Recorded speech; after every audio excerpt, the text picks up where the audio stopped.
السلام عليكم. جيناكم فكرة جديدة. حولنا هاي الخشبة من هاي الهاي. شاهدوا الفيديو وشوفوا شلون سويناها. هاي ورا ما قشرتها نعمتها بالكوسرة.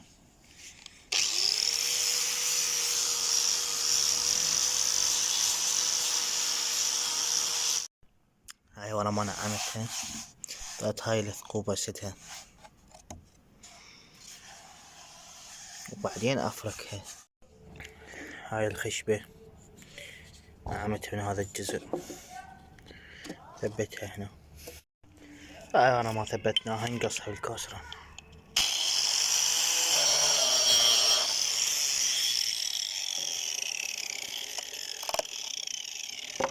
مثل هاي الطريقة ننعمها بالقرص مال الخشب. بس عندنا هاي بس هاي نسدها وبعدين نرجع لهاي الكبيرة. هاي انا ما قصيناهن.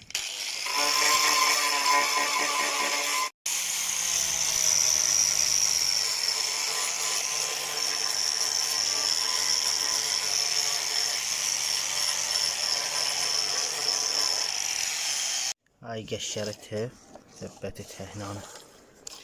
طلعت بس اقصها. هاي ورا ما قصيناها طلعت بس هاي ننعمها نواسيها، نشيل هاي الزيادة. هاي ورا ما نعمناها حطيت لها شوي غيره.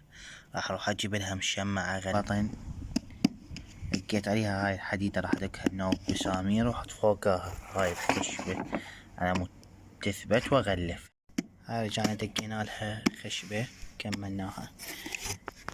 هسه راح اغلفها بهذا المشمع. جبت هذا المشمع اغلف. هاي وانا ما غلفتها وكملت غلفتها من الظهر.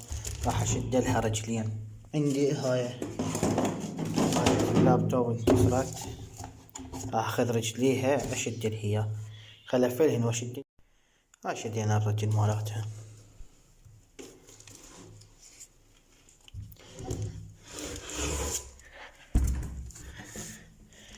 اتمنى يكون الفيديو عجبكم. كان وياكم حسان نمر، نشوفكم بفيديو جديد.